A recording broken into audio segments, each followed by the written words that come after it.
Hey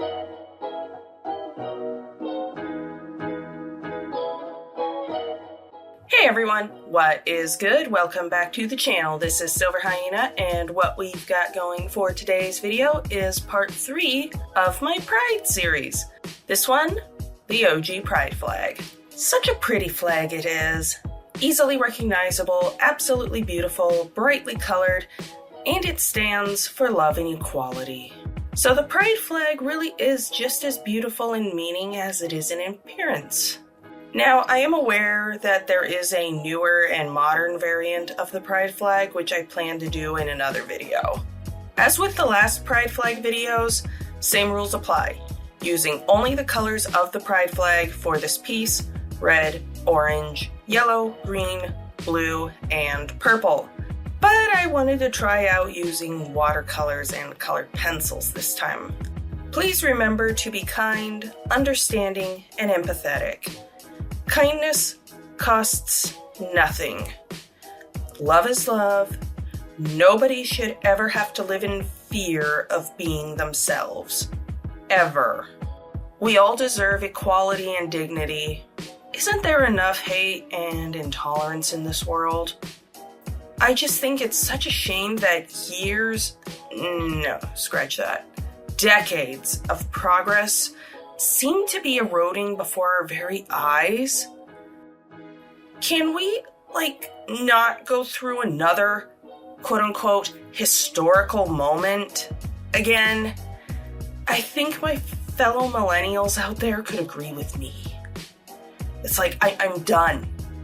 I'm done. Let's stop with these historical moments. I've had enough.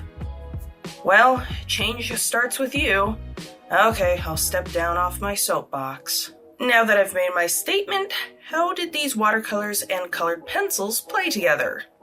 The watercolors I'm using are the Master's Touch, the 12 count travel set, which I love this palette. I'm totally recycling that once I use these up.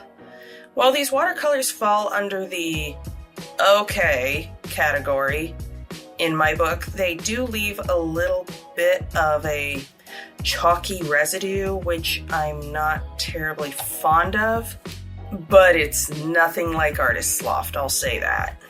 One might think that I'd have tested out how well these particular watercolors and Prismacolors got along first, but I have a confession to make. Nope, I just went in without a clue and a half. Hey, I'm busy, who's got time for that? But lucky for me, the Prismacolor colored pencils played nicely, all things considered. The other thing worth mentioning, I don't recall if I've ever done watercolors and colored pencils before.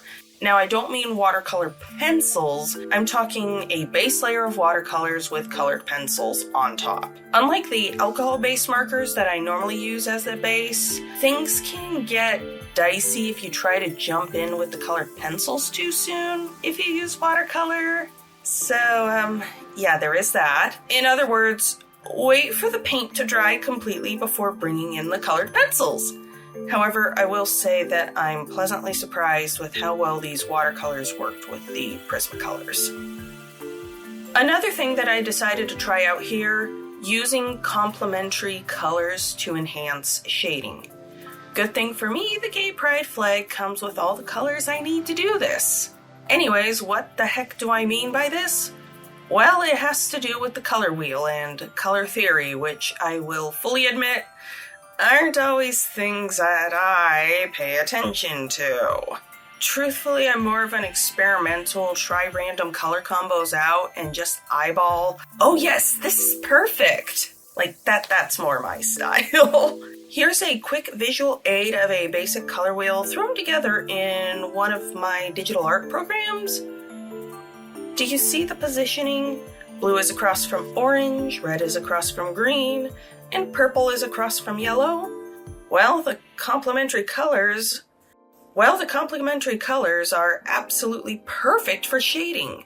While on the surface you might be thinking, what? Aren't you just going to get mud if you do that? And the answer is yes, if you're not careful. However, used sparingly, the complementary colors add such a richness to the shading, far more than just hashing on darker tones of the same color or utilizing grays or black. Now don't get me wrong, there's nothing bad about using darker tones of said color or turning to gray or black. It just depends on what you're going for. Oh boy, I know editing me is gonna be going, WTF was I thinking? Well, she'll just have to get over it. Overall, this was an absolutely delightful piece to work on. I mean, who doesn't like rainbows and unicorns? The Strathmore watercolor paper held up to the multiple layers of paint, and the textured paper took the colored pencils very well. Please remember, we are all people sharing this rock we call home. Kindness and understanding costs absolutely nothing. Can't we focus on making this world a better place? Anyways, I'm afraid that's all the time we've got for today's video. Please be sure to gently tap that like button and subscribe to the channel if you haven't already. This is SilverHyena, signing off. Stay creative, everyone. Love is love, no matter how you slice it. Bye!